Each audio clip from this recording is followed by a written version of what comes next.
Buku apa ya? Ya, Bu. Sekolah.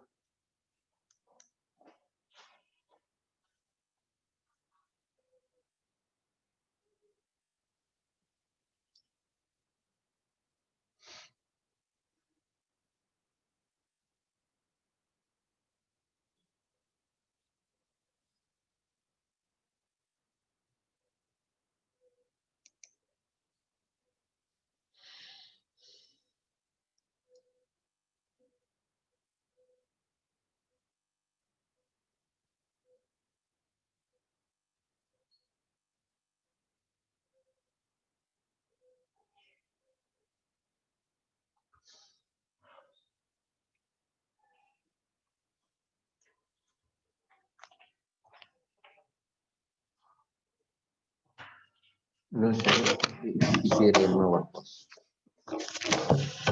Iya, di situ aja.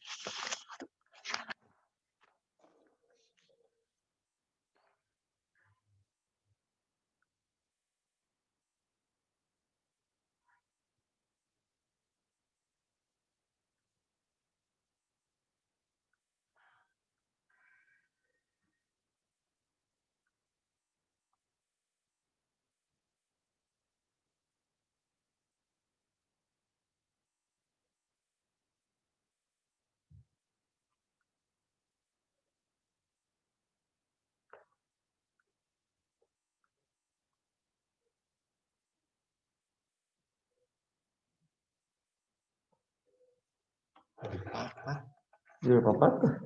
Ya, saya.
Anu sing hari Sabtu sih kon nggak apa-apa sih, Pak. Apa sih? Ngisi apa? Anu kayak tahunan apa ya? Apa ya? Hari Sabtu makan? Hah? Sabtu. Apa sih yang baru kena Oh, berita? Ora Oh, iki sih kan ngapa? SKP. Singgara Pak Rujiman kan? Oh ya. Pak Rujiman. Oh, Cuma karo pakai siapa? Pak Pengawas. Iya. Berarti ini orang perlu tetap. Oh iya. Oh, harap salam sapa. Halo. Wis bisa masuk sekarang. Coba Pak. Tolong baca. Baik, assalamualaikum warahmatullahi wabarakatuh. Selamat pagi anak-anak. Bisa didengar suara saya? Sudah ada berapa ini ya? 12 siswa yang hadir. Ada Ladifa. Siapa lagi nih? Selamat pagi Ladifa. Sudah sarapan belum? Oh, sudah. Ya, baik. Sambil menunggu teman-teman kalian yang belum hadir, kita ngobrol dulu sebentar, mengingat kembali materi yang sudah kita bahas di pekan kemarin ya, atau minggu lalu. Minggu lalu kita sudah membahas materi iman kepada qada dan qadar. Yang ada buku paket ya, bisa dibuka kembali, ini seperti ini. Ya, sekedar mengingatkan kembali untuk materi minggu lalu, kita sudah membahas materi iman kepada qada dan qadar. Dari tugas yang saya sampaikan, ternyata belum banyak ya yang mengirim tugas, padahal tugasnya mudah sekali. Tidak perlu dipikir, hanya menyampaikan apa yang kamu alami, ditulis di selembar kertas, kemudian difoto dan dikirimkan ke nomor WA saya yang di grup kelas. Nah, yang sudah mengirimkan sudah saya rekap untuk dimasukkan ke dalam daftar nilai tugas. Jadi itu sifatnya bukan penilaian ya, hanya untuk ngecek kalian apakah mengikuti pembelajaran, kemudian melaksanakan pembelajaran dengan baik atau tidak. Sehingga saya ingin sebenarnya berbincang-bincang dengan kalian terkait dengan pemahaman kita terhadap materi yang kita bahas bersama-sama kemarin. Dari beberapa anak yang mengirimkan tugasnya,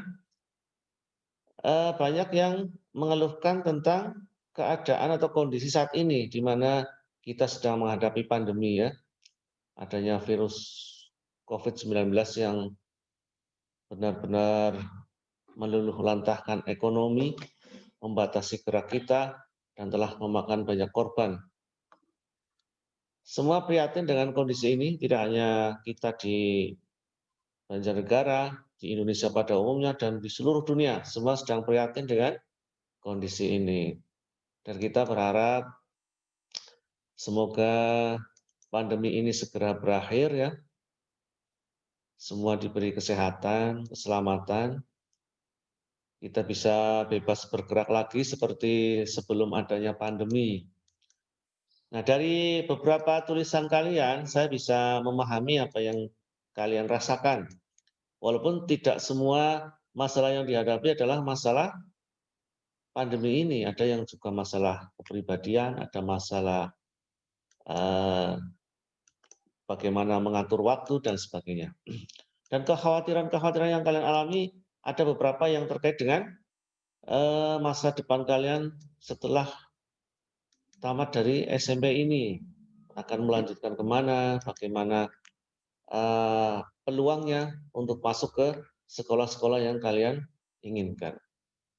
Ini terkait dengan pemahaman kalian kepada materi iman kepada qada dan qadar. Kemarin kalau diambil garis besarnya bahwa apapun yang terjadi di dunia ini semua sudah diatur oleh Allah. Tapi walaupun demikian manusia juga diberi kesempatan untuk mengubah kondisi yang diinginkan dengan cara ikhtiar atau berusaha dan didukung dengan selalu berdoa kepada Allah agar apa yang kita inginkan, apa kita cita-citakan sesuai dengan apa yang dikehendaki oleh Allah Subhanahu wa taala. Nah, untuk memperdalam materi, nanti saya akan kirimkan beberapa pertanyaan yang terkait dengan materi atau soal latihan ya. Dan soal-soal ini nanti akan terkumpul menjadi beberapa KD yang nanti dijadikan materi ulangan tengah semester atau penilaian tengah semester. Dengan tentunya dengan diadakan editing dulu. Oleh sebab itu, soal-soal yang saya berikan nanti akan menjadi kumpulan soal-soal untuk mid semester dan semesteran. Jadi, alangkah baiknya kalau setiap soal yang saya kirimkan nanti kalian arsipkan, dibaca, dipelajari, kemudian dikerjakan, dan saya beri kesempatan untuk membuka buku. Artinya menjawab soal tidak harus tutup buku, tapi boleh membuka buku atau membuka informasi lain, misalnya dengan browsing di internet. Ya, jadi ulangan hariannya, karena kita juga pembelajaran jarak jauh, ulangannya juga tidak bisa diawasi ya. Misalnya tidak boleh buka buku, walaupun tidak boleh. Kalau yang mau buka pun saya tidak tahu. Jadi saya pakai metode ulangannya lebih banyak kepada analisis. Ya. Jadi masalah-masalah yang muncul di tengah-tengah kalian disesuaikan dengan pemahaman kalian dengan iman kepada foto dan kotar. Sehingga kalian juga bebas untuk mencari informasi dan bebas menentukan pilihan sesuai dengan pemahaman kalian.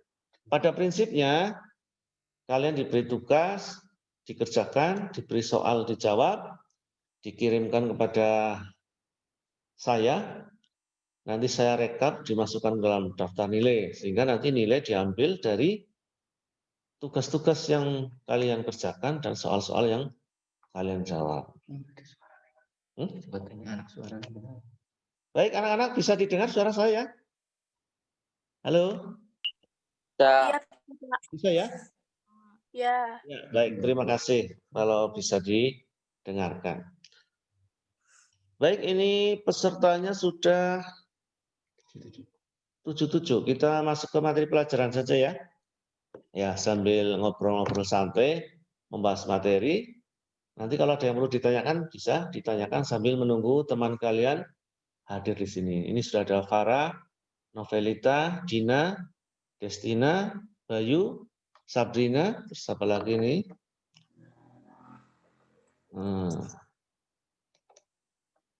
Nailu, Muhammad, Rena, Nurul, Rita, Anfa, Zaskia, dan banyak lagi lainnya yang saya tidak bisa sebutkan namanya satu persatu. Terima kasih kalian telah hadir di hadapan saya.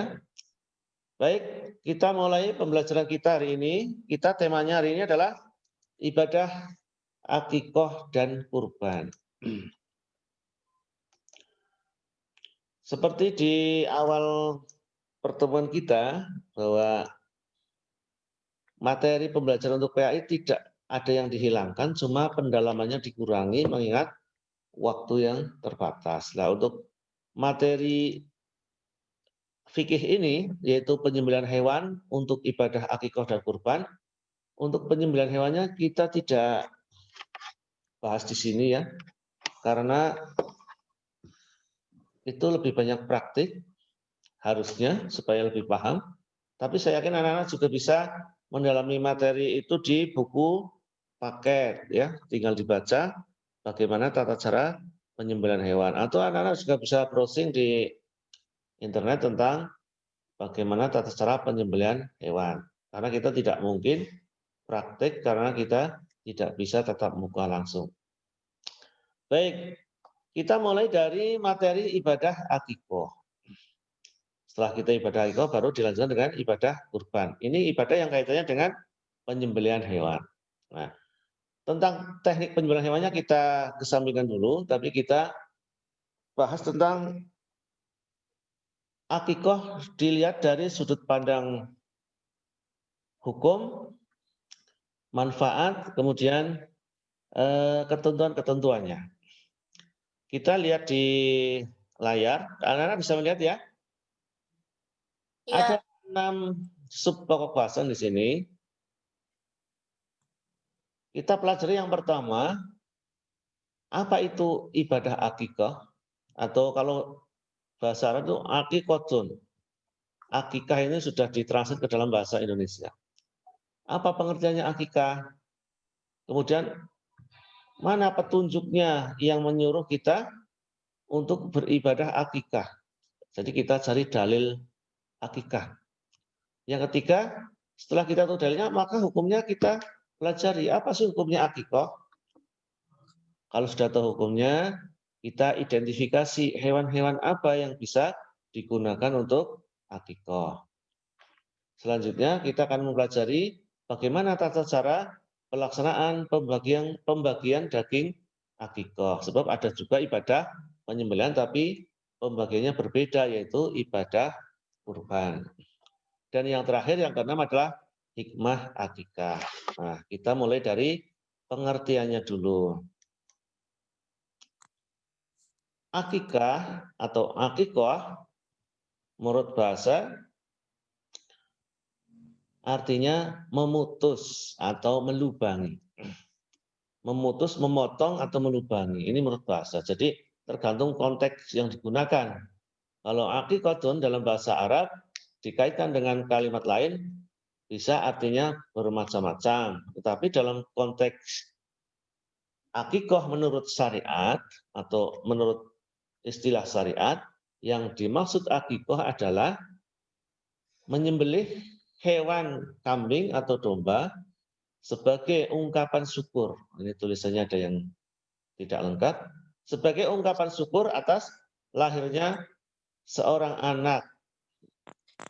Biasanya dilaksanakan pada hari ke-7 kelahiran anak tersebut. Dan ini sudah biasa dilakukan oleh umat Islam di seluruh dunia. Jadi kalian pun di rumah, di sekitar kalian sudah terbiasa mendengar istilah ini dan mungkin sudah pernah mengalami, melihat di rumah kalian sendiri. Kalau sudah tahu pengertiannya, ya tadi pengertiannya adalah akikah adalah ibadah menyembelih hewan kambing atau domba atas lahirnya seorang anak. Biasanya dilakukan pada hari yang ke-7, tapi tidak harus. Ada yang lebih dari 7 hari ya boleh.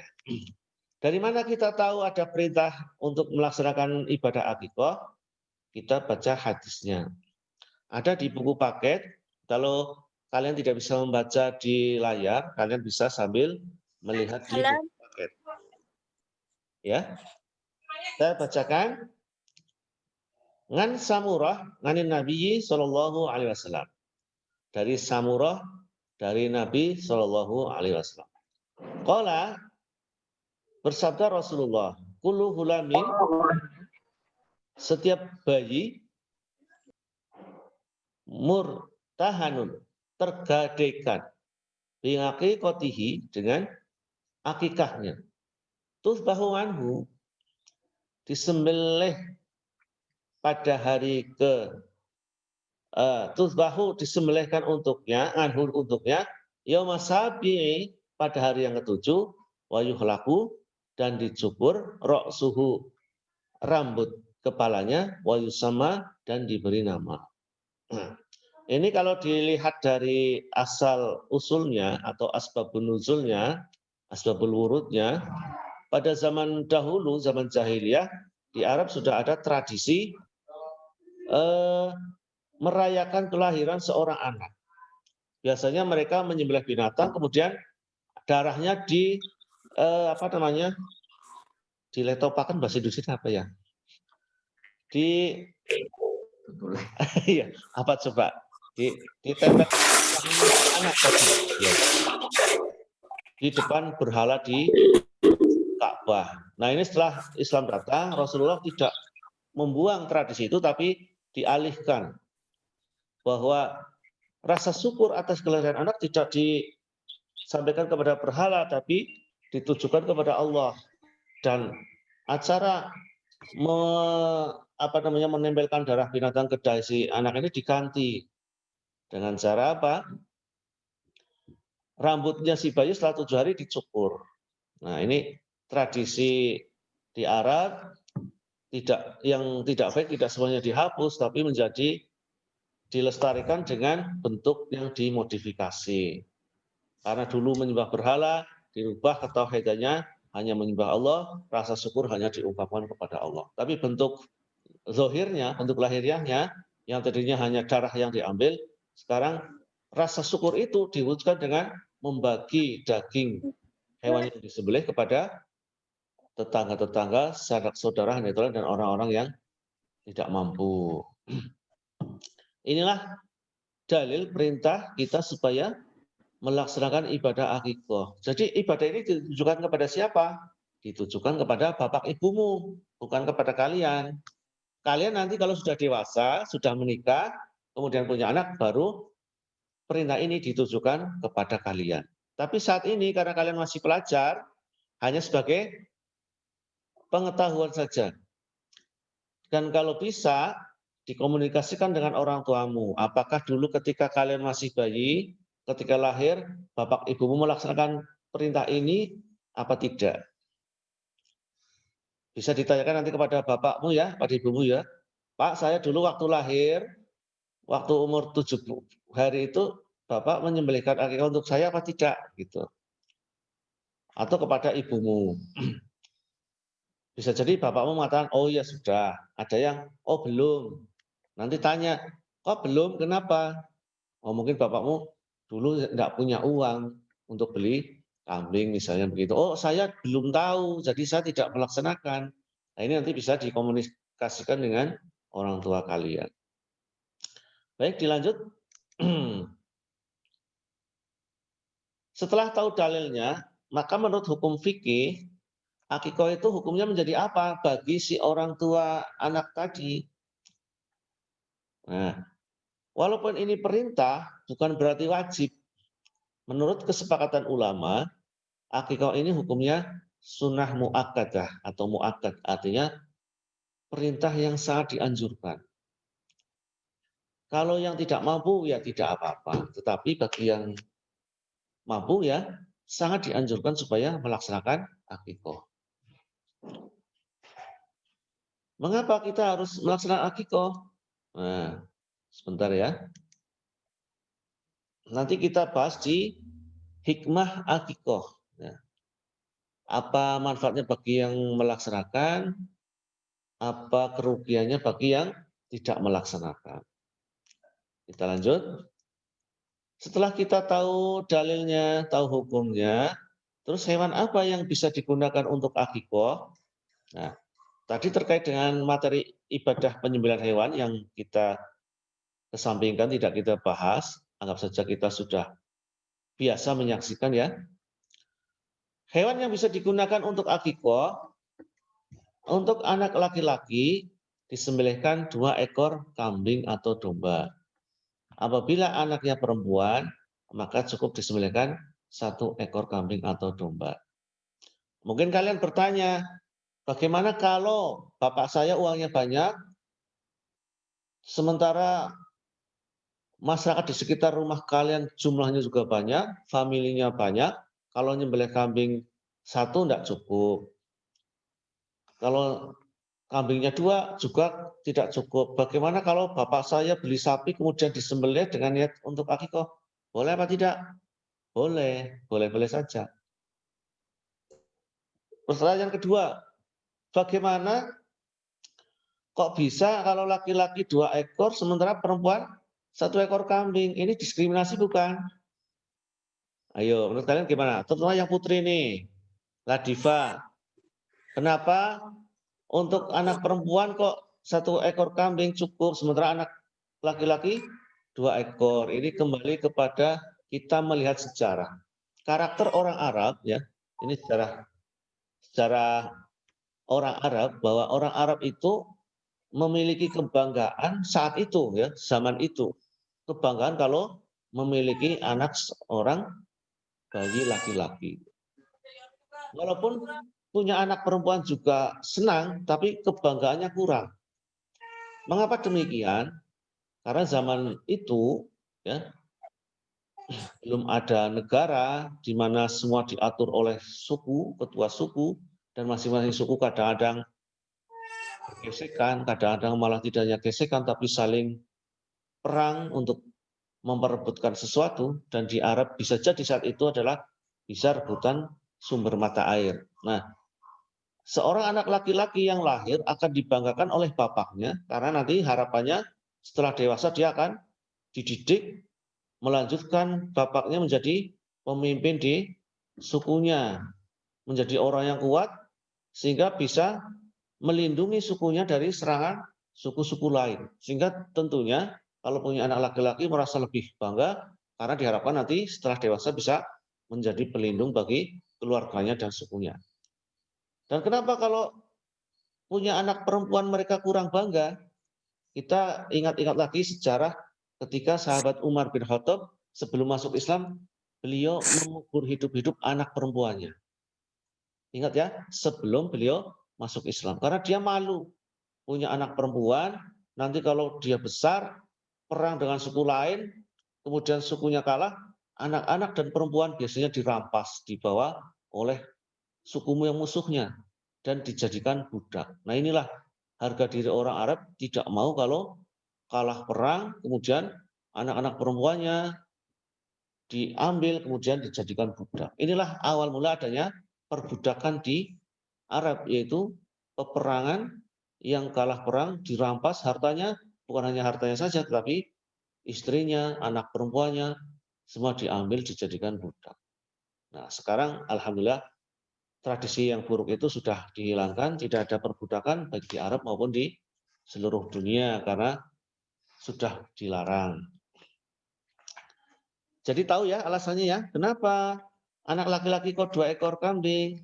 Itu tradisi orang Arab saat itu memang lebih bangga bila memiliki anak laki-laki.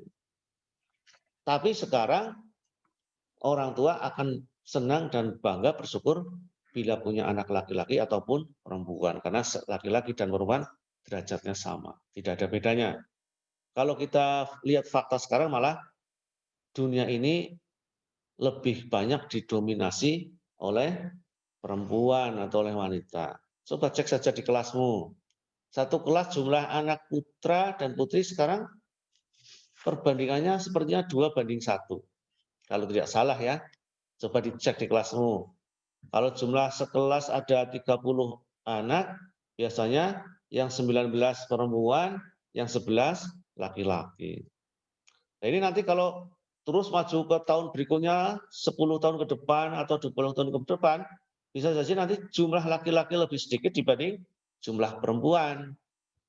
Kalau dulu pada rebutan pacar, rebutan cewek, nanti suatu saat mungkin cewek akan rebutan cowok ini. Berarti berbahagialah yang jadi cowok, nanti jadi rebutan cewek. Ini hanya humor saja. Baik, dilanjut. Nah, setelah kambing disembelih ya, kemudian dimasak oleh si sahibul akikoh atau yang sedang melaksanakan akikoh. Dimasak, disarankan ya kuahnya diperbanyak supaya lebih merata. Kemudian dibagikan setelah dimasak, tentunya tidak hanya berupa daging yang dibagikan kepada tetangga-tetangga, tapi dilengkapi dengan nasinya, dengan teman-temannya yang lain ya, mungkin ada jajannya dan sebagainya untuk melengkapi daging ini untuk disantap oleh tetangga-tetangga. Bisa jadi daging ini dibagikan di rumah si sahibul akikoh, mengundang tetangganya untuk makan bersama sambil berdoa memohon kepada Allah agar si bayi yang baru lahir ini diberi kesehatan, umur yang panjang, serta menjadi anak yang soleh dan soleha. Tapi bila ini tidak memungkinkan, maka sahibul akikoh atau yang akikoh bisa mengirimkan ke rumah-rumah tetangga dengan dikemas, ya, dikemas, diberi tambahan nasi, jajan dan sebagainya juga lebih baik supaya nanti yang mendapatkan kiriman dari sahibul akikoh, kalau keluarganya banyak ya bisa dinikmati bersama-sama. Maka di sini dianjurkan ya kuahnya diperbanyak supaya merata gitu ya. Dan sahibul akikoh juga boleh ikut makan dagingnya. Ya. Tidak harus dibagi semua karena sudah dimasak ya nanti dimakan bersama-sama. Diutamakan ya tetangga terdekat yang masih family dan diutamakan yang keluarga yang kurang mampu supaya mereka bisa ikut merasakan kebahagiaan yang sedang dialami oleh si sahibul akikoh. Lanjut ya. Nah, setelah kita melaksanakan akikoh, kita akan tahu mengapa sih kita harus melaksanakan akikoh bagi yang mampu dan apa hikmahnya, apa manfaatnya dan apa ruginya kalau tidak melaksanakan akikoh. Bagi si sahibul akikoh atau seorang ayah yang mendapatkan anak dengan dia menyembelih akikoh, ini menunjukkan bahwa dia bersyukur kepada Allah atas lahirnya anak, atas titipan anak tadi. Ungkapannya dengan apa? Dengan berbagi rezeki kepada tetangga-tetangga terdekat. Kemudian menurut Imam Ahmad bin Hambal dijelaskan bahwa bila si anak tersebut yang sudah disembelihkan akikah sebagai ungkapan syukur kemudian meninggal sebelum balik, maka nanti si bayi tersebut di akhirat dapat memberikan syafaat kecil atau pertolongan kepada kedua orang tuanya. Karena syafaat di akhirat itu banyak. Syafaat yang paling besar disebut syafaat uzma, yaitu syafaat dari Nabi Muhammad SAW kepada umatnya. Sedangkan syafaat-syafaat yang lain ada misalnya seorang yang hafid Quran bisa memberikan syafaat kepada kedua orang tuanya. Atau ini anak yang meninggal sebelum balik karena dia dihitung belum berdosa, nanti di sana juga bisa memberikan pertolongan kecil kepada kedua orang tuanya. Pertolongan ini seperti apa misalnya?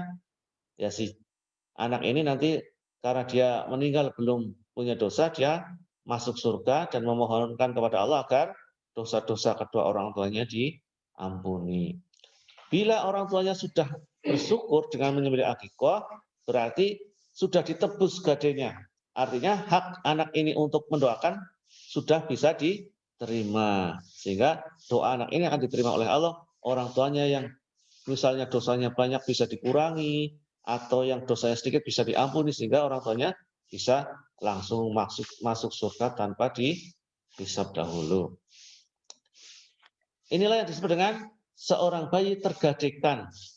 Tergadaikan itu kan ditahan, tidak bisa dimanfaatkan. Artinya manfaat ini berarti manfaat di akhirat.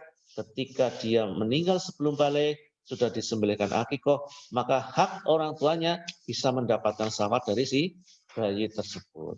Nah, pertanyaannya, jika bayinya tidak mati tapi dia terus tumbuh dewasa, bagaimana? Apakah bisa diambil manfaatnya? Oh, jelas. Seorang ayah atau ibu tentunya bangga bila kalian tumbuh dewasa, sehat, menjadi orang yang berguna bagi orang tuanya, syukur-syukur bagi bangsa dan negaranya, tentunya orang tuamu akan bangga.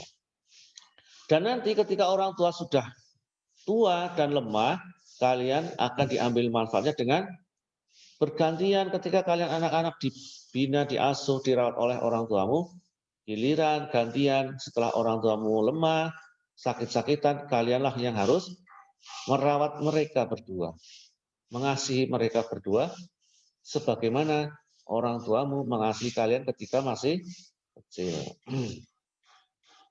Kemudian manfaat berikutnya bagi si anak, dengan disembelihkan akikah sebagai ungkapan syukur, diharapkan anak ini terbebas dari gangguan setan.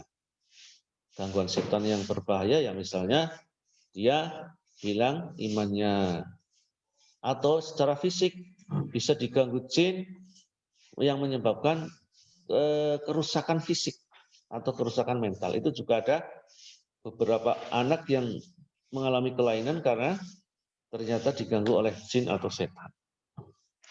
Inilah manfaatnya bagi si anak. Kemudian bagi masyarakat apa manfaatnya? Masyarakat di sekitar kalian yang tidak pernah makan daging kambing misalnya ya, karena miskin tidak punya uang untuk beli daging, mereka sesekali merasakan nikmatnya daging karena diberi oleh kalian atau bapak ibu kalian yang sedang melaksanakan ibadah akikah. Demikian anak sekalian, pemahaman kita tentang ibadah akikah. Tentunya karena ini waktunya terbatas dan fasilitasnya juga terbatas, ini yang bisa kita sampaikan di layar monitor. Tentunya kalian juga harus memperbanyak literasi dengan membaca buku paket. 30 menit ya? Baik, tinggal yang kedua kita lihat lagi ibadah yang terkait dengan penyembelihan hewan, yaitu ibadah kurban. 1, pengertiannya, kemudian dalilnya, 3 hukum kurban, 4 ketentuan hewannya, 5 waktu penyembelihan kurban, 6 pembagian dagingnya, dan yang terakhir hikmah ibadah kurban. Nah, tentunya kalian sudah biasa ya melihat ibadah kurban pada setiap bulan Zulhijjah tanggal 10 dan hari tasrik, yaitu 11, 12, 13 Zulhijjah. Tentunya bukan hal yang asing lagi, tapi kita juga perlu bahas supaya ada kesamaan persepsi dari segi pengertian maupun dari ketentuan-ketentuannya. Yang pertama, kurban itu istilah yang terkenal di Indonesia. Kalau di Arab tidak biasa disebut dengan kurban, tapi di Arab biasa disebut dengan udhiyah atau hewan sembelihan pada hari raya Idul Adha. Tapi orang Indonesia lebih suka menyebut kurban. Lah kurban ini dari bahasa apa? Dari bahasa Arab. Diambil dari kata qoroba yakrobu kurbanan. Qoroba dekat, yakrobu mendekat, kurbanan pendekatan. Nah, ini dekatnya dekat apa? Artinya pendekatan diri seorang hamba kepada Allah dengan melaksanakan perintah-perintahnya, syariat-syariatnya. Salah satunya adalah syariat untuk menyembelih hewan kurban. Nah, kalau kita melihat sejarahnya, ibadah kurban kita bisa merujuk kepada kisah Nabi Ibrahim diperintahkan untuk menyembelih putranya yaitu Ismail. Tentunya kalian sudah biasa mendengar kisah ini ya, tidak perlu diuraikan lagi. Dari mana kita tahu ada perintah kurban? Oh, ini ayatnya sudah hafal kalian ya. Surat Al-Kautsar 1 sampai 3. Mesti semuanya hafal. Kalau tidak hafal ya kebangetan. Lanjut saja karena sudah paham. Waktunya mendesak. Lantas hukumnya melaksanakan ibadah kurban apa? Hukumnya bagi yang mampu adalah sunnah muakkad. Kalau tidak mampu ya tidak apa-apa. Apa kurban hanya sekali selama hidup atau setiap tahun? Ya setiap tahun. Kalau pas tahun kurban itu kita mampu ya kita kurban. Jangan hanya sekali saja. Jadi setiap tahun kita dianjurkan untuk ibadah kurban. Nah, sekarang ketentuannya. Hewan yang untuk kurban apa? Kalau di Arab ada hewan yang besar, binatang ternak yaitu unta. Minimal kalau sudah umur 5 tahun. Kalau di Indonesia adanya sapi dan kerbau yang paling besar, ya boleh sapi dan kerbau minimal umurnya 2 tahun. Yang harganya sedang-sedang, adanya kambing dan domba, ya boleh minimal umurnya 2 tahun. Atau kalau orang Jawa nyebutnya untune spoil ya. Kalau kalian pergi ke pasar hewan, meneliti hewan itu atau kambing itu sudah boleh untuk kurban atau tidak, dibuka bibirnya si kambing itu, dilihat gigi bawahnya. Kalau giginya sudah tanggal, sudah berganti, berarti itu sudah cukup umur 2 tahun. Kenapa begitu? Karena kita tidak pernah mencatat hari lahirnya kambing, ya kan? Mana sempat peternak kambing mencatat hari lahirnya kambing, ada ulang tahun kambing. Mana sempat ya? Maka bagaimana cara mengetahuinya? Ini belajar dari para tukang pandang di pasar hewan atau tukang pandang tahu ya? Yang suka menawarkan kambing itu, tapi dia bukan pemilik kambingnya. Itu ada ciri-cirinya, gigi bawahnya sudah poel atau sudah berganti. Nah, bagaimana jika saya punya sapi untuk kurban? Boleh, sapi boleh digunakan untuk kurban, bisa digunakan untuk 7 orang. Sedangkan kambing untuk 1 orang. Ini menurut ilmu fikih. Tapi kalau menurut ilmu akhlak, esensinya kurban itu tidak harus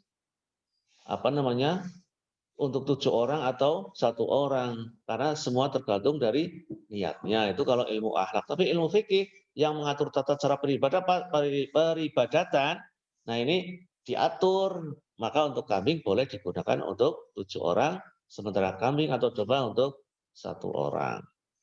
Lanjut. Waktunya kapan? Nah, sudah paham ya kalau di kampung kalian setelah sholat Idul Adha, kemudian orang-orang dewasa menyiapkan hewan ternaknya yang berupa sapi atau kambing untuk disembelih dan kemudian dagingnya dibagikan kepada fakir miskin. Nah, bedanya antara kurban dan akikoh, kalau kurban dibagikan dagingnya dalam keadaan mentah, diutamakan diberikan kepada fakir miskin atau kepada umat Islam pada umumnya. Terus yang kurban boleh makan enggak? Boleh. Maksimal, ini paling banyak boleh makan sepertiganya. Loh, kalau kambing diambil sepertiganya yang dibagikan kepada orang lain apanya ya? Tulangnya sama buntutnya. Nah, ini kan hanya boleh, tapi sebaiknya ya mengambil ala kadarnya saja. Jangan terus memegang prinsip saya harus mengambil sepertiganya. Itu sih namanya bukan niat kurban, niatnya pesta makan kambing. Kalau bisa ya sudah saya ikhlaskan, kambing saya kurbankan, saya tidak perlu makan karena sudah biasa makan daging kambing. Yang perlu dikasihkan mereka-mereka yang jarang makan daging kambing. Itu ya. Ya. Nah, dari sini kita tahu apa sih hikmahnya kita melaksanakan ibadah kurban. Satu, menghidupkan sunnah Nabi. Sunnah Nabi khususnya sejarah tentang perintah kurban, yaitu kisah Nabi Ibrahim yang diperintahkan menyembelih putranya Ismail diganti dengan kambing. Itu ceritanya sudah masyhur sehingga tidak perlu diceritakan lagi. Yang kedua, mendekatkan diri kepada Allah dengan mentaati perintahnya, yaitu tadi makanya orang Indonesia suka menyebutnya dengan istilah kurban. Qoroba yakrobu kurban, pendekatan diri. Mendekatkan diri kepada Allah dengan melaksanakan perintahnya, yaitu menyembelih hewan untuk dibagikan kepada fakir miskin. Hikmah yang berikutnya bagi si sohibul kurban, mendidik jiwa menjadi dermawan, tidak pelit, suka memberi, ya, peduli kepada sesama mereka yang nasibnya kurang beruntung. Yang terakhir, menghidupkan makna takbir hari raya Idul Adha, mengagungkan Allah. Dilanjutkan dengan berbagi kebahagiaan dengan sesama, yaitu makan daging kurban. Mungkin kalian bertanya ya, mengapa daging kurban dibagi mentah, sementara daging akikah dibagi sudah matang? Kira-kira jawabannya apa? Kalau saya menjawab, saya pakai logika begini. Akikah itu kan tidak semua orang melakukan dan tidak setiap waktu ada, hanya waktu-waktu tertentu dan tidak tentu, ya. Tapi kalau kurban waktunya sudah tentu dan hampir semua orang yang mampu melakukan secara bersama-sama pada waktu yang sama, sehingga fakta di lapangan adalah daging akikah jelas lebih sedikit, sementara daging kurban jumlahnya banyak, karena yang kurban bareng-bareng banyak, maka dagingnya lebih banyak. Sehingga kalau daging akikah dibagi mentah cuma dapat secuil, kemudian diberikan kepada tetanggamu, kira-kira gimana perasaannya? Dikasihkan kucing saja, karena tidak bisa dimakan karena mentah, sehingga dimasak sekalian biar tetangga langsung bisa menikmatinya. Loh, kenapa daging kurban dibagi masih mentah? Karena jumlahnya banyak, ya. Jumlahnya banyak sehingga setiap orang yang menerima daging itu bebas mengolah dagingnya, mau disate boleh, mau disop juga boleh, mau disemur juga boleh, karena hari itu adalah hari berbahagia, hari makan-makan, terutama makan daging. Inilah mengapa ada perbedaan cara membagi dagingnya antara ibadah kurban dan akikah. Demikian yang bisa saya sampaikan untuk membahas materi ibadah akikah dan kurban. Ini waktunya sudah berapa Pak Haji ya? 1 menit. 1 menit lagi, ya. Karena waktu kita tatap muka terbatas, maka anak-anak bisa memberikan pertanyaan kepada saya tentang materi ini melalui WA group, ya, WA group atau nomor saya yang di grup itu bisa bertanya di situ. Karena apa? Satu, mungkin ada yang malu bertanya, bisa bertanya secara pribadi sehingga teman-temannya tidak tahu, atau mungkin pertanyaannya banyak dan perlu penjelasan dan perlu disimpan jawaban itu untuk diarsipkan sehingga lebih enak bila dijawab dengan tulisan. Itu ya, anak-anak sekalian ya. Terima kasih atas partisipasinya pada pagi hari ini. Semoga kita dapat mengambil hikmah dari mempelajari ibadah akikah dan kurban. PR buat kalian di rumah yang tidak terstruktur. Ya, tanyakan kepada bapak ibumu, apakah dulu kalian ketika baru lahir sudah disembelihkan akikah atau belum? Kalau sudah, alasannya apa? Kalau belum, alasannya apa? Itu ya. Itu saja, enggak perlu sulit-sulit. Mandiri. Ya, tugas mandiri. Jawabannya ditulis di selembar kertas, difoto, dikirimkan ke nomor WA saya. Nanti kalau yang sudah ngirim, saya beri nilai, kemudian saya hapus. Jadi kalau yang namanya sudah tercantum di HP saya, berarti sudah ngirim tugas, kemudian saya hapus. Yang datang berikutnya, ngirim tugas bisa saya baca lagi, supaya tidak memenuhi HP saya, gitu ya. Tapi sebaiknya kalau ada tugas langsung dikerjakan, jangan ditunda-tunda, nanti ketaprak dengan tugas-tugas lain pada mata pelajaran yang lain. Dan saya tahu kalian kerepotan dengan tugas-tugas map lain, sehingga saya beri tugas yang ringan-ringan saja. Yang penting dilaksanakan. Kalau sudah dilaksanakan, saya berkewajiban memberi nilai. Kalian berhak mendapatkan nilai. Itu ya anak sekalian. Baiklah, karena waktu sudah habis, marilah kita tutup dengan membaca hamdalah bersama-sama. Alhamdulillahirabbil alamin. Semoga kita semua diberi kesehatan, keselamatan, terhindar dari mara bahaya. Kurang lebihnya mohon maaf. Saya akhiri. Billahi taufiq wal hidayah. Assalamualaikum warahmatullahi wabarakatuh. Waalaikumsalam. Ya. Iya. 164. Iya. Hanya 164. 164. Materi ini pun.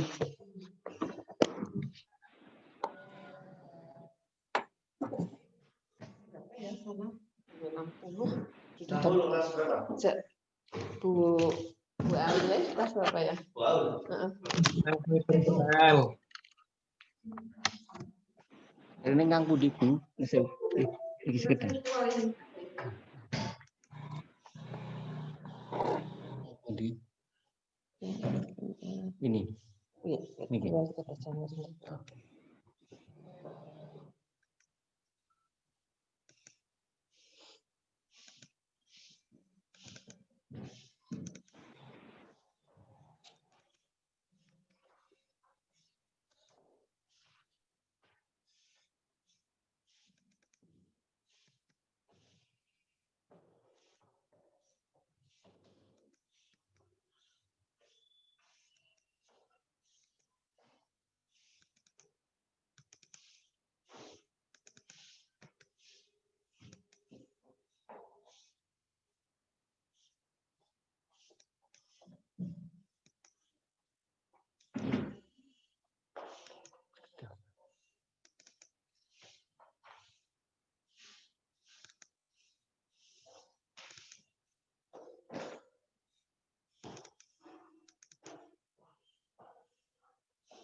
Iya, Pak Amam belum.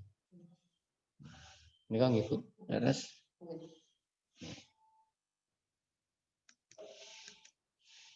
Monggo 173 atau 74.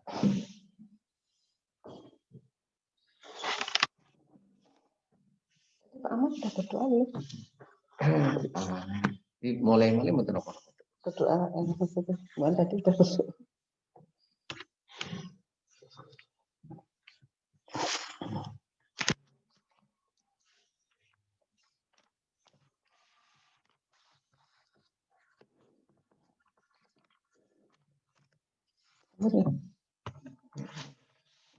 Assalamualaikum warahmatullahi wabarakatuh.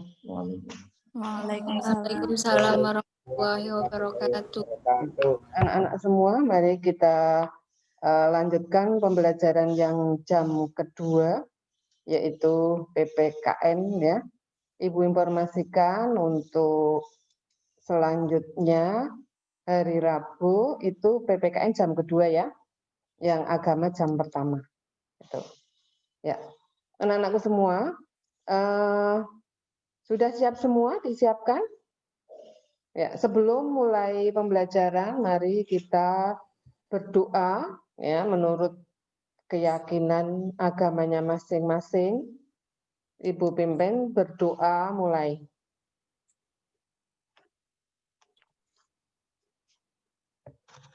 Selesai. Ya.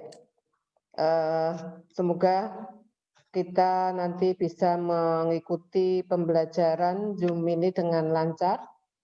Sehat-sehat semua, anak-anak semua. Semoga teman-teman yang lain mungkin yang berhalangan hari ini belum bisa mengikuti, semoga yang akan datang bisa mengikuti. Anak-anak semua, kemarin Ibu sudah menyampaikan materi untuk bab 4 itu adalah makna persatuan dalam kebangsaan. Gimana? Sudah dipelajari semua? Sudah dipelajari semua atau belum? Sedikit demi sedikit dipelajari ya. Sebelum Ibu melanjutkan materi, kemarin Ibu ada tugas dan ada beberapa siswa yang belum mengerjakan tugas. Tadi disampaikan Pak Amam, kalau ada tugas itu dipipil. mumpung masih awal, kalau kamu memanfaatkan waktu dengan sebaik-baiknya, dengan di Bibel itu mesti tidak akan terjadi tumpukan tugas sehingga awang-awangan ya. Jadi kalau sudah kan ada waktunya nanti ada jam untuk menyelesaikan tugas terstruktur itu silakan gunakan waktunya untuk mengerjakan.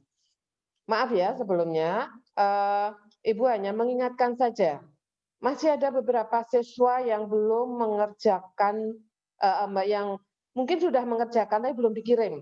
Makanya Ibu suruh mengerjakan di buku tugas ya, terus dikirim.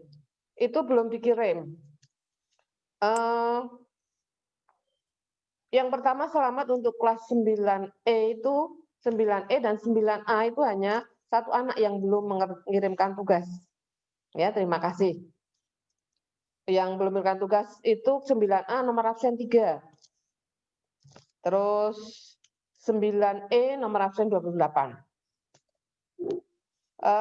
Untuk yang paling banyak belum mengumpulkan tugas itu adalah kelas 9H. Ya, Ibu sampaikan untuk kelas 9H, ini Ibu sampaikan yang sudah mengirimkan tugas saja.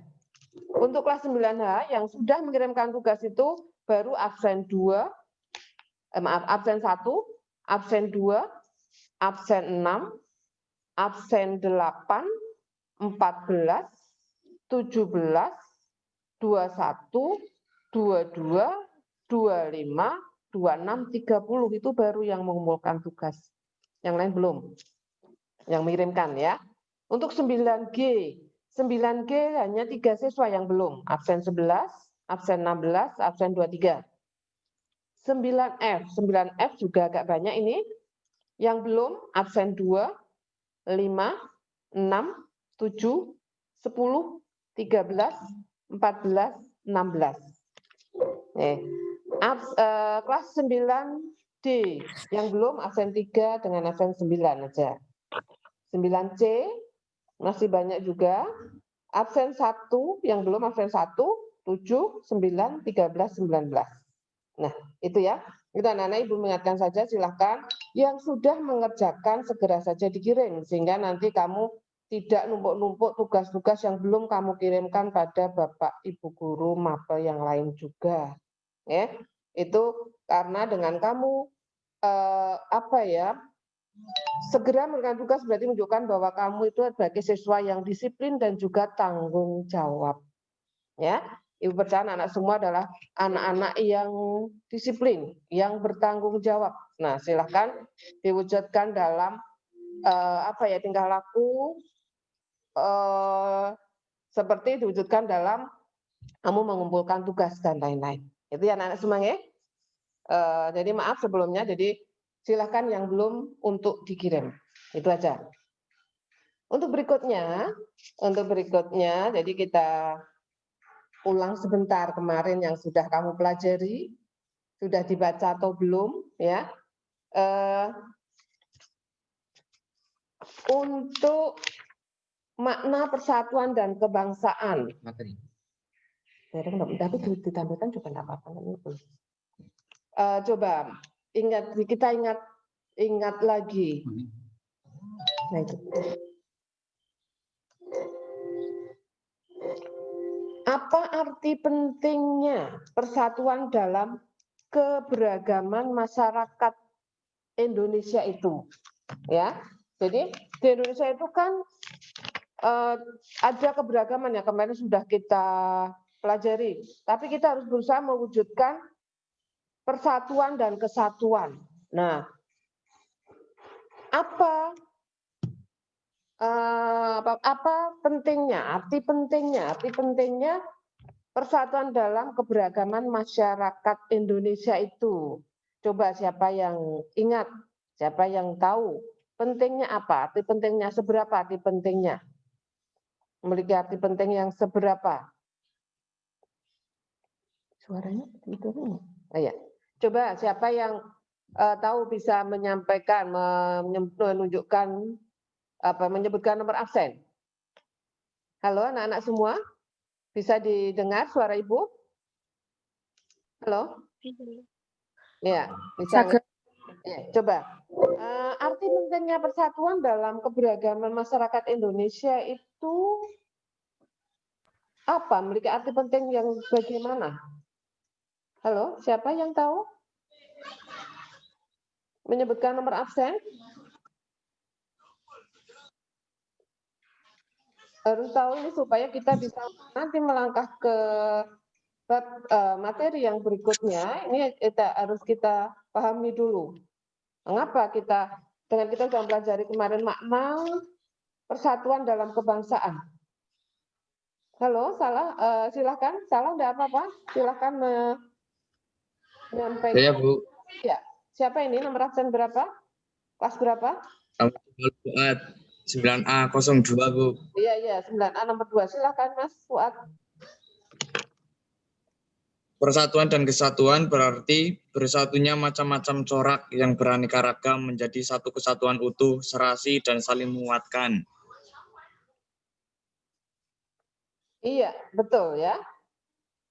Lalu arti pentingnya apa itu? Itu tadi persatuan ya. Arti pentingnya gimana itu? Arti pentingnya kita berusaha mewujudkan persatuan dalam keberagaman tersebut dengan kita memiliki keberagaman tersebut.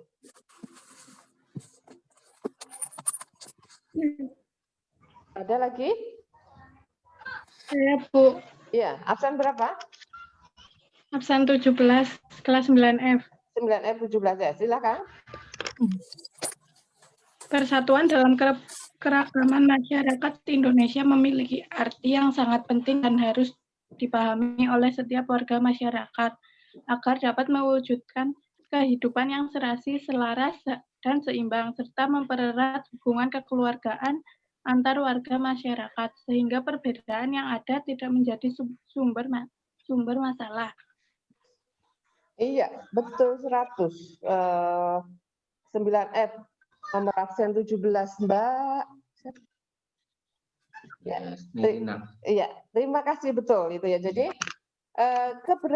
persatuan dalam keberagaman Indonesia itu memiliki arti penting yang harus dipahami oleh setiap warga masyarakat agar dapat mewujudkan kehidupan yang selaras, serasi, dan seimbang, serta ini bisa mempererat hubungan kekeluargaan antar warga masyarakat. Itu ya. Sehingga perbedaan itu tidak menjadi sumber masalah ya. Kita kan punya perbedaan-perbedaan dan sumber masalah. Nah, oleh karena itu diperlukan ya untuk selanjutnya kemarin oleh karena itu diperlukan alat yang sebagai pemersatu bangsa, gitu kan ya. Nah, coba siapa yang masih ingat, coba yang tahu alat yang dapat mempersatukan bangsa itu diantaranya apa? Alat yang dapat mempersatukan bangsa Indonesia itu diantaranya apa? Coba siapa yang tahu bisa menyebutkan nomor absen? Saya Bu. Ya, kelas berapa? 9 apa? Absen apa? Halo? 9A 02. Absen 3. Silakan. 2 Bu. Oh, absen 2. Mas Fuad lagi. Alat yang dapat mempersatukan. Iya, betul. Alat yang dapat mempersatukan bangsa Indonesia, yaitu Dasar Negara Pancasila, Ya. Undang-Undang Dasar Negara Republik Indonesia Ya, terus? tahun 1945, Ya. serta Lambang Nasional. Sudah itu ada lagi? Sudah Bu. Ya. Ada yang lain bisa menambah? Ada yang lain bisa menambah alat yang dapat mempersatukan bangsa Indonesia? Bineka Tunggal Ika. Iya. Bineka Tunggal Ika, betul. Siapa ini? Absen? Hah? 9C absen 15. Iya, 9 absen 15. Silakan siapa? Silakan sebutkan apa lagi? 5 alat pemersatu bangsa Indonesia. Iya. Dasar negara Ya. bangsa Indonesia, Ya. merah putih, lambang negara, lagu kebangsaan. Iya, betul, ya. Ya, betul. Untuk yang lain ya, diingat-ingat lagi. Jadi, alat yang dapat mempersatukan bangsa Indonesia itu adalah ada dasar negara, satu dasar negara, yang kedua Undang-Undang Dasar Negara Republik Indonesia tahun 1945, lalu Bhinneka Tunggal Ika, lalu yang keempat Negara Kesatuan Republik Indonesia, serta lambang negara identitas nasional, yaitu apa saja seperti bendera merah putih, lambang negara Garuda Pancasila, dan lagu kebangsaan Indonesia Raya. Nah, itu adalah diantaranya alat yang dapat mempersatukan bangsa Indonesia. Itu ya. Yang lain dipelajari lagi, diingat-ingat lagi ya. Nah, sekarang kita lanjutkan untuk yang berikutnya adalah untuk prinsip persatuan dan keberagaman suku, bangsa, ras, bangsa Indonesia.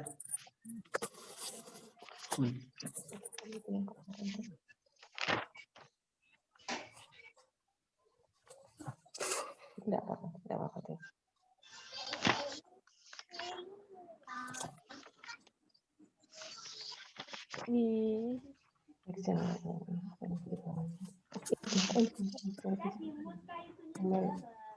Nah, itu.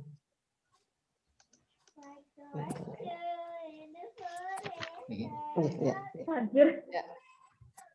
Udah kembali anak-anak ya.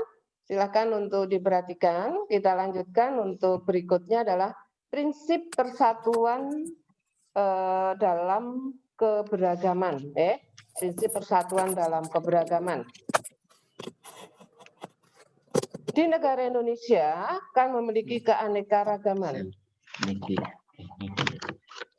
Memiliki keanekaragaman, diantaranya adalah keanekaragaman suku, agama, dan antar golongan. Nah, dengan keanekaragaman itu untuk mempersatukan ini ya dalam rangka kita berusaha untuk mewujudkan persatuan dalam keberagaman tersebut, ada prinsip-prinsip, diantaranya adalah prinsip Bhinneka Tunggal Ika. Prinsip Bhinneka Tunggal Ika. Yang kamu tahu semua, sudah tahu semua artinya Bhinneka Tunggal Ika itu adalah meskipun berbeda-beda tapi tetap satu, jua, yang itu semboyan itu kita temukan di dalam buku Sutasoma ya, kemarin masih ingat ya, karangan Empu Tular itulah. Prinsip ini mengharuskan kita mengakui bahwa bangsa Indonesia itu merupakan bangsa yang memiliki keanekaragaman suku, bahasa, agama, dan adat kebiasaan. Nah ini berarti wajibkan kita untuk bersatu, ya sesuai dengan apa tadi maknanya Bhinneka Tunggal Ika, meskipun berbeda-beda tetapi tetap satu jua. Itu. Nah, jadi kita punya prinsip itu, jadi Bhinneka Tunggal Ika itu. Yang berikutnya prinsip nasionalisme Indonesia. Nasionalisme itu merupakan paham yang mencintai tanah air ya. Jadi nasionalisme itu merupakan paham yang mencintai tanah air. Adanya kesiapsiagaan dari warga negara untuk membela tanah airnya. Kita berusaha untuk mencintai tanah air dengan membela tanah air. Nah, kita mencintai tanah air, mencintai bangsa kita, itu bukan berarti kita itu mengagung-agungkan bangsa kita sendiri. Ya. Jadi kita sebagai bangsa yang kita punya tetangga, kita sebagai anggota masyarakat dunia. Nah, ini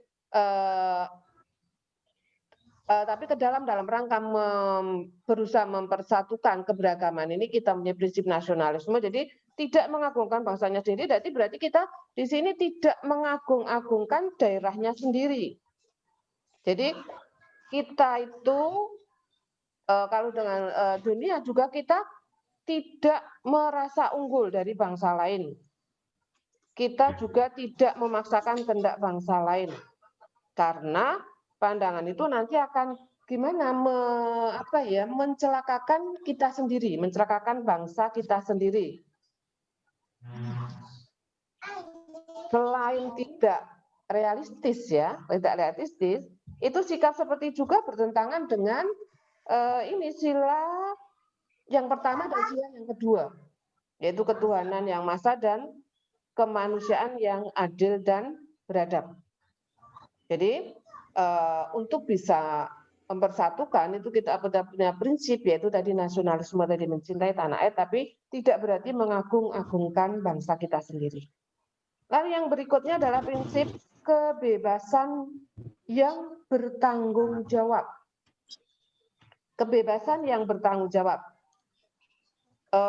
Kita sebagai warga negara Indonesia atau secara umum kita sebagai manusia makhluk ciptaan Tuhan Yang Maha Esa, bahwa kita itu memiliki kebebasan yang bertanggung jawab terhadap diri kita sendiri, terhadap sesama, dan juga terhadap hubungannya dengan Tuhan Yang Maha Esa.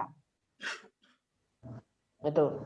Setiap warga negara itu memiliki kebebasan untuk melakukan sesuatu, tetapi bukan kebebasan yang kebablasan. Jadi kita itu diberi kebebasan, tapi kebebasan itu yang bertanggung jawab. Jadi bebas tidak sebebas-bebasnya. Contohnya misalnya hal kecil aja, karena hal kecil dalam lingkungan sekolah. Kita sebagai warga masyarakat sekolah, ya, dalam misalnya pada waktu tatap muka kita mengikuti pembelajaran, kita mempunyai kebebasan dalam mengikuti pembelajaran. Tetapi kan ada jam-jam pembelajaran. Nah, di sela-sela jam-jam pembelajaran itu mungkin kita tidak boleh misalnya setelah selesai jam pembelajaran kita misalnya ramai dan sebagainya. Itu nanti kan bisa mengganggu kelas lain. Walaupun kita itu diberi kebebasan, tapi kebebasan yang bertanggung jawab itu. Atau mungkin yang lain dalam kehidupan sehari-hari. Kamu berangkat sekolah. Ada jadwal jam 7 masuk. Nah, itu. Jadi kita mungkin bebas untuk tidak masuk atau untuk apa? Bebas untuk masuk jam seberapa sesuai dengan cara kamu bangun jam berapa. Nah, itu berarti kamu menggunakan kebebasan tapi tidak bertanggung jawab karena ini bertentangan dengan peraturan sekolah tidak disiplin itu. Nah, ini sebagai warga negara Indonesia dalam dalam mewujudkan persatuan dan kesatuan, ini prinsip kebebasan ini kita lakukan dengan prinsip kebebasan yang bertanggung jawab. Karena kebebasan itu yang kita lakukan itu akan dipertanggungjawabkan sesama manusia, sesama pada diri sendiri juga dan juga kepada Tuhan Yang Maha Esa. Lalu yang berikutnya adalah prinsip wawasan Nusantara. Wawasan Nusantara, wawasan itu pandangan. Nusantara itu adalah istilah yang menyebutkan Indonesia. Jadi wawasan Nusantara itu adalah cara pandang bangsa Indonesia tentang diri dan lingkungannya. Diri bangsa Indonesia sebagai satu kesatuan ipolexosbutankam. Sebagai satu kesatuan ideologi, politik, ekonomi, sosial budaya, pertahanan, dan keamanan. Ya, jadi prinsip wawasan Nusantara itu, jadi kedudukan manusia Indonesia itu ditempatkan dalam ini kerangka kesatuan politik, sosial budaya, dan lain-lain. Jadi manusia Indonesia merasa satu, senasib sepenanggungan. Kita karena sebangsa dan setanah air, serta mempunyai satu tekad dalam mencapai cita-cita pembangunan, yaitu yang cita-cita pembangunan itu diantara adalah mewujudkan masyarakat yang adil dan makmur baik material maupun spiritual berdasarkan Pancasila dan Undang-Undang Dasar 45. Dan juga kita berusaha untuk sebagai satu kesatuan dalam mewujudkan tujuan negara.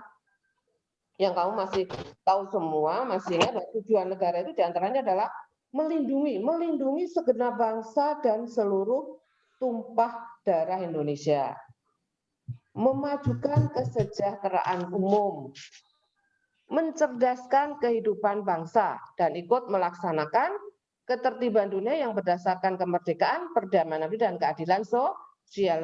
Itu semua kita berusaha mempunyai tanggung jawab untuk mencapai tujuan pembangunan maupun tujuan negara dengan kita bersatu dengan prinsip dari wawasan Nusantara. Lalu yang berikutnya adalah prinsip persatuan pembangunan dalam mewujudkan cita-cita reformasi. Dari cita-cita reformasi ini dalam kita bersatu untuk membangun, untuk mewujudkan cita-cita reformasi, yaitu dengan semangat persatuan. Kita harus mengisi kemerdekaan, melanjutkan pembangunan menuju masyarakat yang adil dan makmur. Nah, itu diantaranya prinsip persatuan dalam keberagaman. Anak-anak semua, kita lanjutkan. Yang berikutnya adalah dengan kita memiliki perbedaan keanekaragaman itu kan bisa memicu konflik. Ya, memicu konflik akibat keberagaman. Nah, bagaimana cara menyelesaikan konflik akibat keberagaman? Ya, di antaranya mengembangkan sikap saling menghargai dan menghormati. Jadi, dengan banyak perbedaan yang kita miliki, akan tadi awal dikatakan akan mudah menimbulkan sehingga dapat menimbulkan konflik.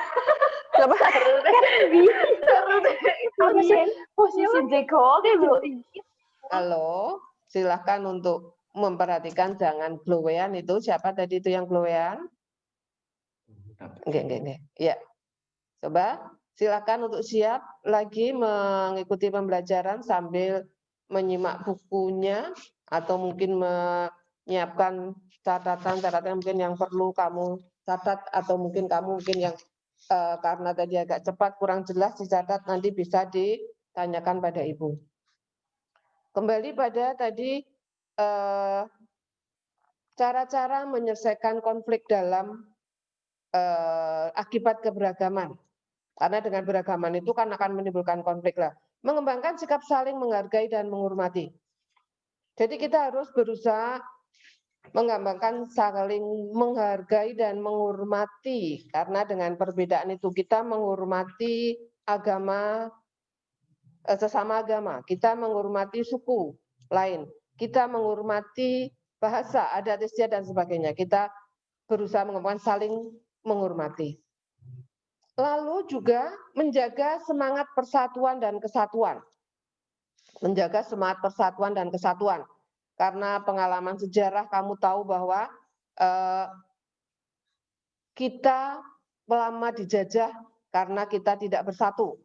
Kita bisa berhasil mencapai kemerdekaan dengan kita bersatu.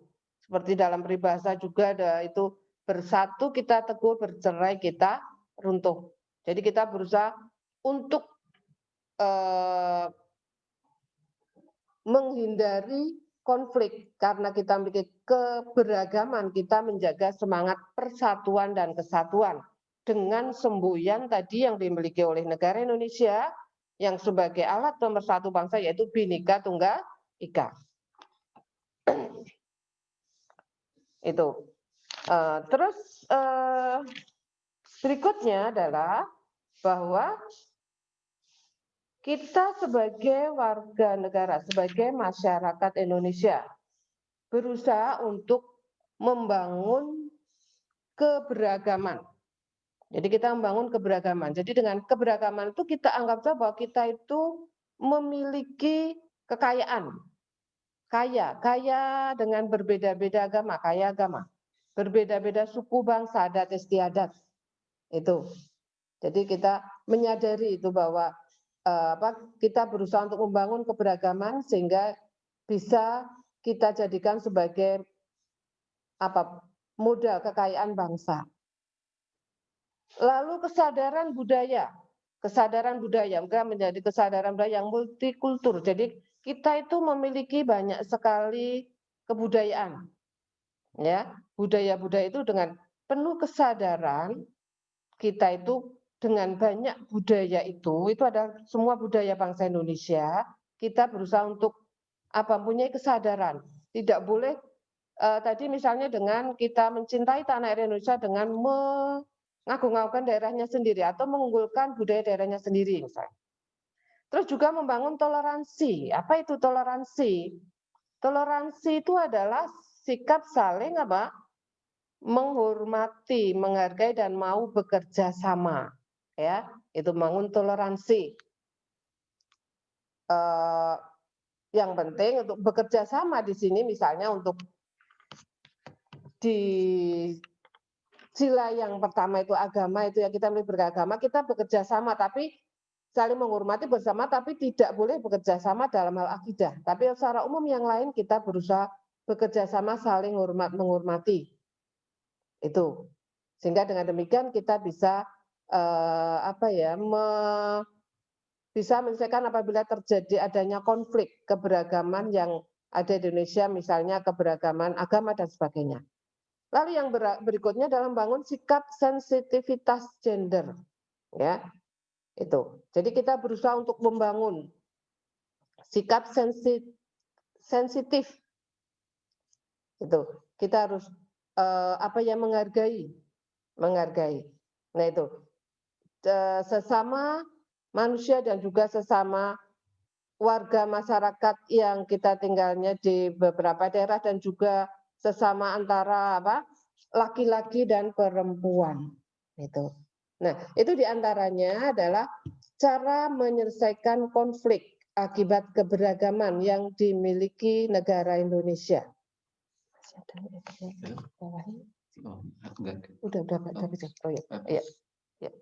Nah, itu anak-anak semua. Tadi yang Ibu sampaikan, jadi dengan keberagaman bangsa Indonesia itu akan mudah sekali menimbulkan permasalahan, maka kita berusaha untuk membina persatuan dan kesatuan dengan prinsip-prinsip tadi, diantaranya adalah prinsip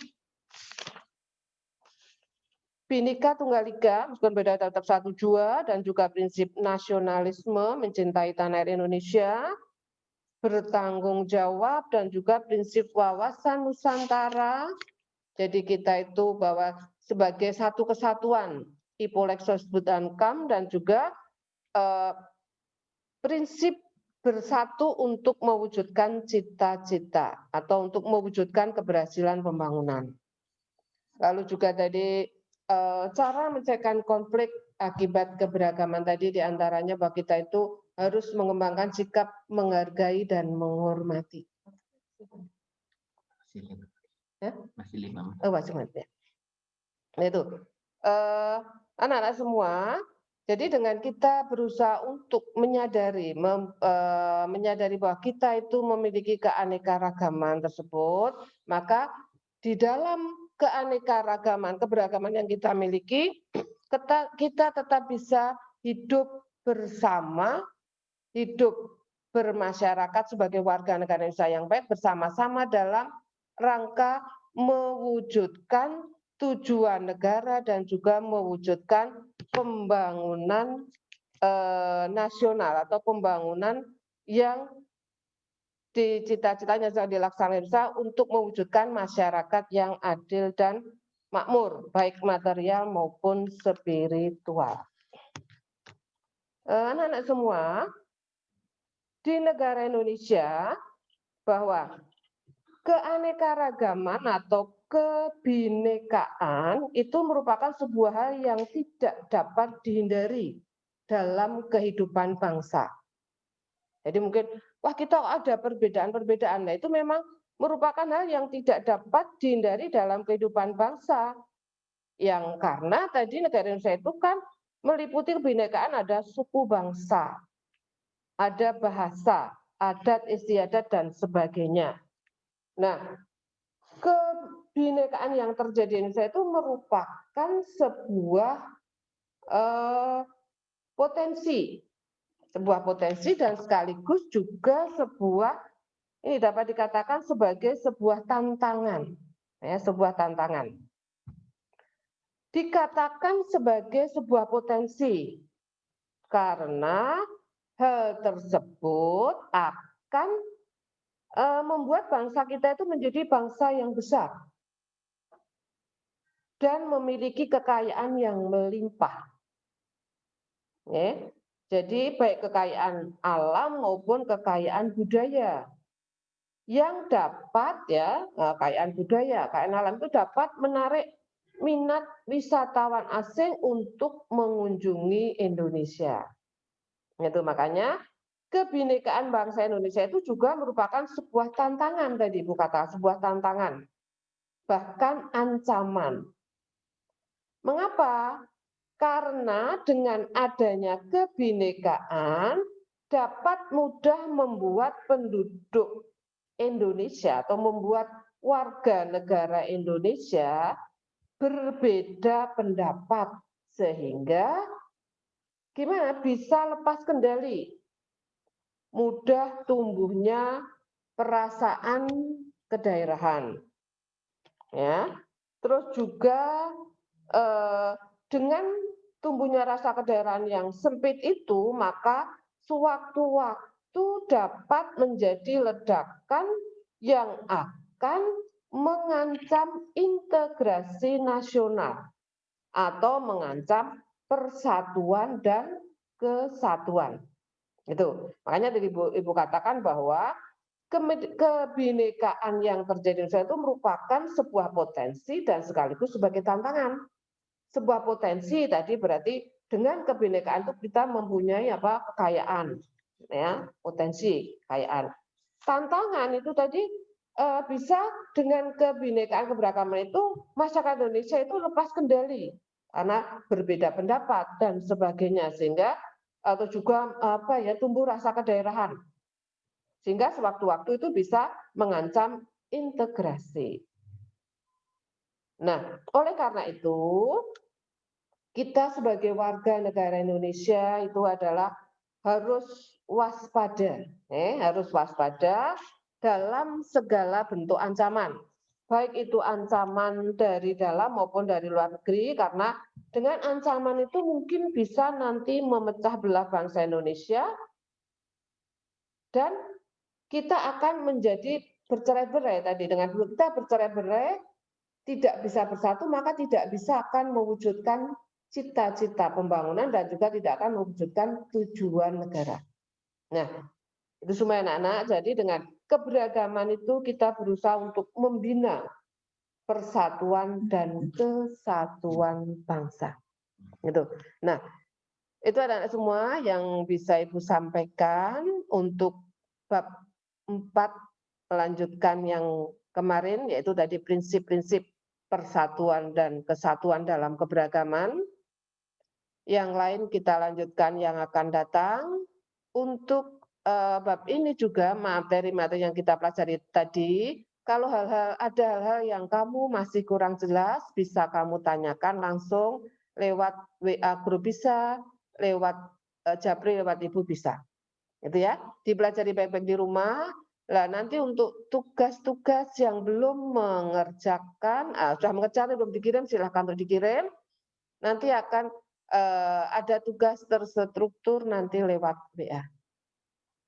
Gimana? Siap anak-anak? Ya, kurang lebihnya mohon maaf. Ibu akhiri. Assalamualaikum warahmatullahi wabarakatuh.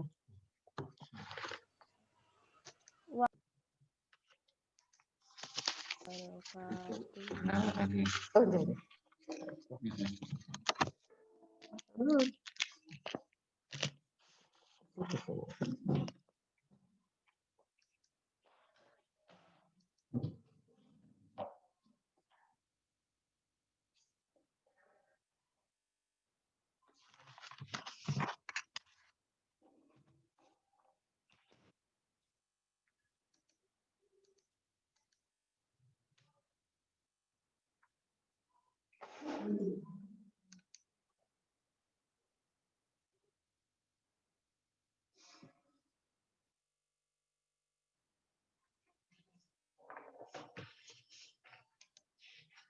Yang kemarin memang enggak diisi ya Pak? Diisi semenika mawon. Yang kemarin enggak usah di kosong nggak usah? Diisi semenika diisi. Oh, nggih di. Oh iya. Iya. Kalau ini kan sudah lihat ya. Oh jangan nonton. Kemarin juga PA.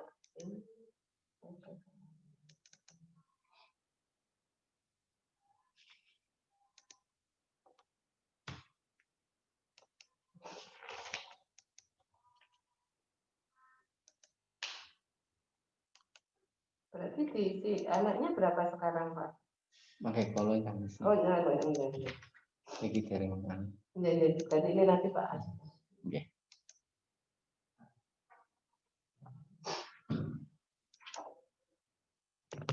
Apa ya?